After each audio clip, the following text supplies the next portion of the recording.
గౌరవనీయులు నాగబాబు గారు, నేను రెడ్డి శ్రీనివాస్ గారు, మేమందరం మన ప్రీతమ నాయకుడు డిప్యూటీ సీఎం శ్రీ పవన్ కళ్యాణ్ గారి ప్రతినిధులుగా ఇక్కడికి వచ్చాం. మేము బయలుదేరేటప్పుడు ఆయన చెప్పారు, ప్రత్యేకించి చెప్పారు, ఆ కాలనీకి వెళ్ళండి, కాలనీలో సమస్యలు ఉన్నాయని నా దృష్టికి వచ్చింది.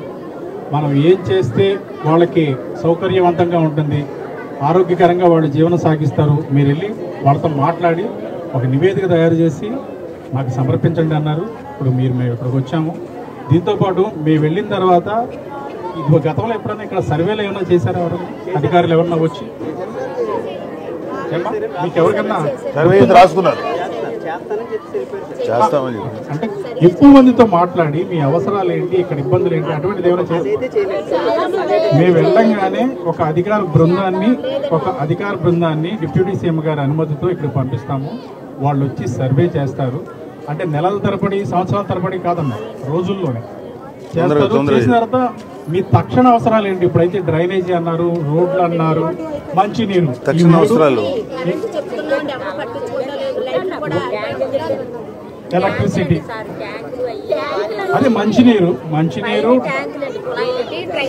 డ్రైనేజీ, వీటి మీద తప్పకుండా దృష్టి సారిస్తాము. ఇప్పుడు సహజంగా నాయకులకి మేము కూడా అదే దీంట్లో ఉన్నాం. రోజు వచ్చి సమస్యలు చెప్తుంటే ఏదో సందర్భంలో బరువుగా ఫీల్ అవుతాం. కానీ పవన్ కళ్యాణ్ గారు సమస్యలు చెప్తుంటే చాలా యాక్టివ్గా పరిష్కారం చేద్దాం ఏంటి అనే దాంట్లో ఉంటారు. ఆయన దృష్టికి ఏ సమస్య వచ్చినా రోజుల్లోనే పరిష్కారం అవుద్ది.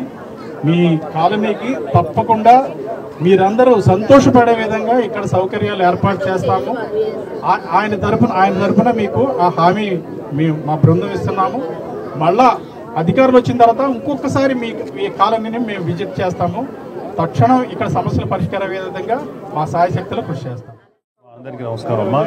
ముఖ్యంగా లేడీస్ ఇక్కడ పార్టిసిపేట్ చేయడానికి అసలు సమస్యలు మీరే ఫేస్ చేస్తుంటారు. మీరు ఒక గుర్తుపెట్టుకోవాల్సింది ఏంటంటే, ఇక్కడ మీకు ఎమ్మెల్యేగా ఉన్నది పవన్ కళ్యాణ్ గారు, ఆయన మినిస్టర్, డిప్యూటీ సీఎం గారు, ఆయన కింద ఇప్పుడు ఏదైతే ఉన్నాయో ఇవన్నీ ఆయన దీంట్లో కూడా వస్తాయి. సో వేరే చోట్ల ఎవరెవరు ప్రాబ్లమ్స్ అన్నీ కూడా నిలబడి ఆయన పరిష్కరిస్తున్నప్పుడు మీ సమస్య ఆయన దృష్టికి ఖచ్చితంగా వచ్చి ఉంటుంది. సో దాన్ని ఎలాగో పరిష్కరించాలని చెప్పి ఆలోచిస్తాం. మీకు తొందరగా మీ సమస్యలు అనండి. ఎస్పెషల్లీ మాకు అర్థమైంది ఏంటంటే, మీరు చెప్పింది అనమాట, డ్రైనేజీ, తర్వాత డ్రింకింగ్ వాటర్, ఈ రెండు ఫస్ట్ అవసరాలు. రోడ్డు ఓకే, అలాగే అవసరం లేదమ్మా, మీరంతా బాధపడక్కర్లా. ఎందుకంటే ఇది మీ హక్కు. ఇప్పుడు మీ హక్కు ఇది, మీరు అదే అర్థమైందమ్మా, మీ హక్కు ఇది చేయటమేమో ఇక్కడ ప్రజాప్రతినిధులుగా మా బాధ్యత. అంటే ఎస్పెషల్ పవన్ కళ్యాణ్ గారు, అలాగే డిపార్ట్మెంట్ వాళ్ళు ఇక్కడే ఉన్నారు.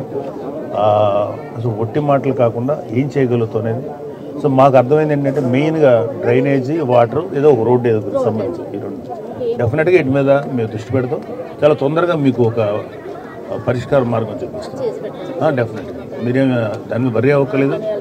చాలామంది ఆంధ్రప్రదేశ్లో ఎంతోమంది సమస్యల విషయంలో ఆయన స్పందించి చాలా వేగంగా పరిష్కరించే వ్యక్తి. తన నియోజకవర్గంలో మీరు ఇలా ఉన్నారంటే అది ఇమ్మీడియట్గా ఆయన యాక్షన్ తీసుకుంటారు. మీరేం వరి అవ్వకలేదు. మీరందరూ రిలాక్స్గా ఉన్నారమ్మా. థ్యాంక్స్ అమ్మా.